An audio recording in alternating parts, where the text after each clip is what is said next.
حضرت علی کا ایک قول یاد ہے، وہ تمہیں دیکھ کے یاد ہے لیکن یہ سب کو فائدہ ہوگا اس کا بہت، اور مجھے بھی یاد آیا کچھ سالوں کے بعد، اچھا ایسا بھولا ہوا تھا کہ جیسے میں نے کبھی پڑھا ہی نہیں، اچھا اور اب ایک دم سکرین پہ آیا ہے تو میں کیا سب کو سنا دوں۔ بتاؤ من اراد عزا بلا عشیرہ وغنى بلا مال وہیبة بلا سلطان ووجاہة بلا اخوان فلیخرج من ذل معصیۃ اللہ الی عز طاعت اللہ۔ جو شخص عزت چاہتا ہو، خاندانی نہیں، خاندانی سپورٹ نہیں، فیملی سپورٹ ہوتی نا، بہت برا ہوتا ہے لیکن فیملی سپورٹ کی وجہ سے عزت ملی رہتی، تو ایسا ہے کہ پیچھے کوئی فیملی سپورٹ کوئی نہیں۔ غنن بلا مال، غنی بننا چاہتا ہے، پیسہ کوئی نہیں۔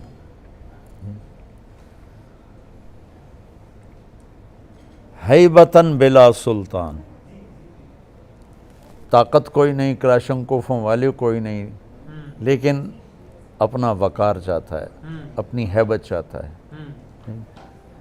وجاہتاً بلا اخوان، اور کوئی ووٹر سپورٹر کوئی نہیں، معاشرے میں نام چاہتا ہے۔ تو یہ چار چیزیں تم میں سے کون ہے جو نہیں چاہتا؟ پہلے یہ بتاؤ، اگر 7 ارب انسان کٹھے کر کے ان سے پوچھو گے تو کوئی ایک ایسا نہیں ملے گا جو کہے گا نہیں میں نہیں چاہتا۔ ٹھیک ہے، تو میں اس کو دہراتا ہوں۔ من اراد عزا بلا عشیرہ، عزت چاہتا ہے، خاندانی نہیں ہے۔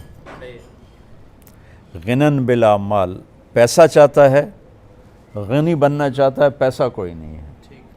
ہیبتاً بلا سلطان، ہیبت چاہتا ہے، طاقت کوئی نہیں ہے۔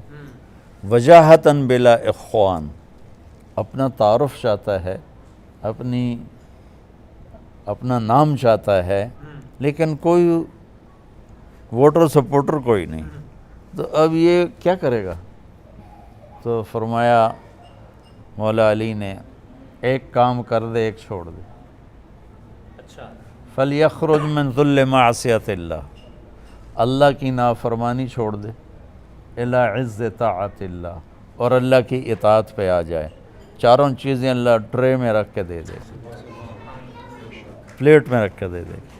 اور فلیخرج من ذل معصیۃ اللہ، اللہ کی نافرمانی کی ذلتوں والا راستہ چھوڑ کر، کہ نافرمانی ذلت کا راستہ ہے، چاہے آگے جھنڈے لہرا رہے ہوں، پیچھے کلاشنکوفوں والے کھڑے ہوں، اور چاہے ریڑھی لگا کے کھڑا ہو، ذلت کا راستہ ہے۔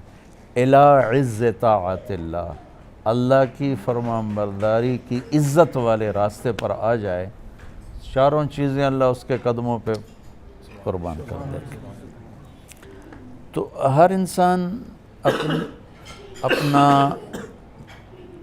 اپنی ذات کی عزت چاہتا ہے، اپنی وجاہت چاہتا ہے۔ یہ شوبز میں کیوں آتے ہیں؟ مشہور ہو جائیں، ایک بڑی وجہ یہ بھی ہوتی ہے، مشہور ہو جائیں، لوگوں میں فیمس ہو جائیں۔ تو یہ نیچر ہے، ایک حد تک اس کی طلب جائز ہے، عزت نفس کی طلب منع نہیں، وہ میرا حق ہے۔ اس میں غلط آؤٹ آف دا وے ہو کے جانا وہ ناجائز ہے۔ اور عزت نفس کی طلب جانوروں میں بھی ہوتی۔ میں آپ کو اپنے گھر کا واقعہ سناتا ہوں۔ ہم چھوٹے چھوٹے تھے تو اس وقت ایگریکلچر بیلوں پہ ہوتی تھی، ٹریکٹر کی بجائے بیلوں پہ ہوتی تھی، بیلوں سے ہل چلتے تھے۔ ہمارے علاقے میں سب سے پہلا ٹریکٹر میرے والد لے کر آئے 61 میں، 14,000 کا خریدا تھا۔ تو وہ ایک دھوم مچ گئی کہ میاں اللہ بخش صاحب 14,000 کا ٹریکٹر خرید کے لائے ہیں۔ اس وقت 14 پیسے بھی نہیں کسی کے پاس ہوتے تھے۔ ایک بیل نے کھانا چھوڑ دیا، اور چارہ کھانا چھوڑ دیا۔ ہمارے والد صاحب پہلے ڈاکٹر کو بلایا، اس نے کہا کچھ نہیں ہے، تو پھر چارہ کیوں نہیں کھاتا؟ کہا جی پتہ نہیں، یہ ڈاکٹر نے کہا پتہ نہیں۔ جب وہ لاغر ہونے لگا تو پھر ایک دیسی حکیم تھا، اس کو بلوایا۔ اس نے جب دیکھا نا بیل کو تو کہنے لگا میاں صاحب اس کو پٹھے کون ڈالتا ہے؟ تو میرے والد صاحب نے فرمایا کہ یہ ایک ہمارا نوکر تھا الا دیتا، تو اس کو دتو کہتے تھے، دتو یا دتو کسائی۔ اس نے کہا اور اس نے اس کو بیل کے سامنے بٹھا کے جوتا اتارا اور 5-6 اس کے سر میں مارے، ٹھو ٹھو ٹھو ٹھو۔ کہا جی چارہ ڈالو، چارہ ڈالا، وہ کھانے لگا۔ یہ میں آپ کو گھر کی، یہ نہیں کہ سنی ہوئی بات ہے، یہ میرے گھر کا واقعہ ہے۔ تو میرے والد صاحب حیران ہو گئے، یہ کیا چکر، یہ کیسے ہوا ہے؟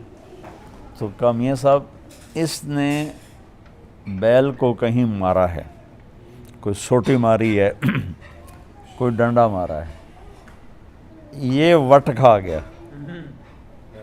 ناراض ہو گیا، اور جب اس نے دیکھا کہ میرا بدلہ ہو گیا ہے تو اس نے چارہ کھانا شروع کر دیا۔ مجھے باعزت رہنا میری طلب ہے، میری جائز ڈیمانڈ ہے۔ لوگ اس کے لیے غلط راستے اختیار کرتے ہیں، مشہور ہونے کے لیے۔ شوبز میں تم بھی رہتے ہو، کتنی 2 نمبری چلتی ہے کہ میں مشہور ہو جاؤں، ٹھیک۔ تو حضرت علی نے ایک نسخہ بتایا ہے جو پوری دنیا کے غریب سے غریب آدمی کر کے ان ساری چیزوں کو اپنے لیے وہ مسخر کر سکتا ہے۔ تو بچوں یہ مختصر زندگی ہے، اس کی رنگینیوں اور روشنیوں سے دھوکہ کھا کے اپنے اللہ کو ناراض نہ کرنا۔